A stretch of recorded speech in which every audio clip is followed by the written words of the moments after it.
আমিরাতের আইন অনুযায়ী তাদের কোর্ট সেইভাবে তাদের লিগ্যাল প্রসেসে কাজ চলছে, সেখানে জামিন পেয়ে থাকতে পারেন। কিন্তু বাংলাদেশ সরকারের সাথে সংযুক্ত আরব আমিরাতের সরকারের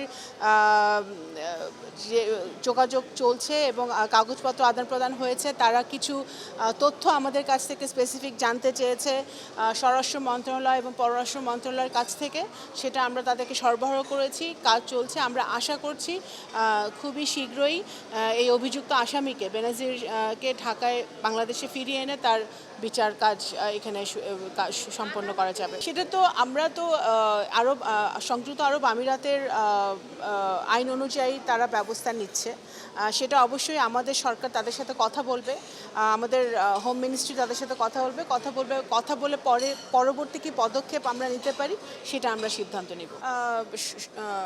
রিসেন্টলি সার্জিও গোরের সফরটি অত্যন্ত সফল হয়েছে। আমাদের যেই দ্বিপাক্ষিক বৈঠকগুলো হয়েছে সেই দ্বিপাক্ষিক বৈঠকগুলোতে আমরা বুঝতে পেরেছি যে যুক্তরাষ্ট্র বাংলাদেশের সাথে আরও নিবিড়ভাবে সম্পর্ক গড়তে চাচ্ছে। আমাদের যে সম্পর্ক ইতিমধ্যে আছে সেটা আরও উন্নত কীভাবে করা যায় সেই ব্যাপারে আলোচনা হয়েছে। মাননীয় প্রধানমন্ত্রীর সাথে অত্যন্ত সফল আলোচনা হয়েছে। ৪৫ বছর ধরে কোটি মানুষের আস্থায় পাইপের বস আরএফএল পাইপ। আমেরিকান ইনভেস্টররা বাংলাদেশে আসতে খুবই আগ্রহী।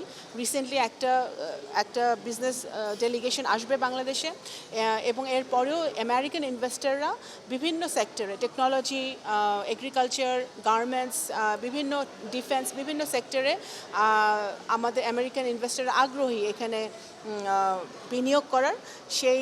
তারা সেই উৎসাহ প্রকাশ করেছে, সেই ইন্টারেস্ট তারা দেখিয়েছে।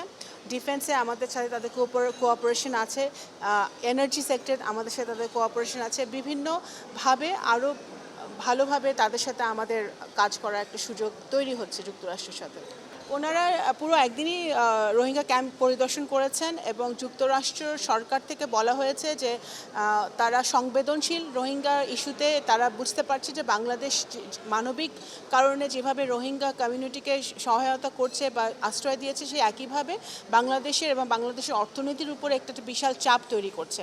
তারা ফান্ড ক্রাইসিসের কথা বলেছে। এখানে ফান্ড যেহেতু সংকুচিত হচ্ছে, এত 1.3 মিলিয়ন জনগোষ্ঠীকে এখানে তাদের কিভাবে তাদের ভরণ পোষণ, এডুকেশন সব কিছুই সমস্যার মধ্যে আছে। কিভাবে দ্রুত গতিতে বা দ্রুত সময়ের মধ্যে রোহিঙ্গাদের একটা সেফ ডিগনিফাইড রিপ্যাট্রিয়েশন শুরু করা যায় সেই ব্যাপারে তারা উদ্যোগ গ্রহণ করবে, এবং এই ফান্ডের ব্যাপারেও তারা ভবিষ্যতে আরও কীভাবে আমাদেরকে হেল্প করতে পারে সেটা তারা ব্যবস্থা নেবে।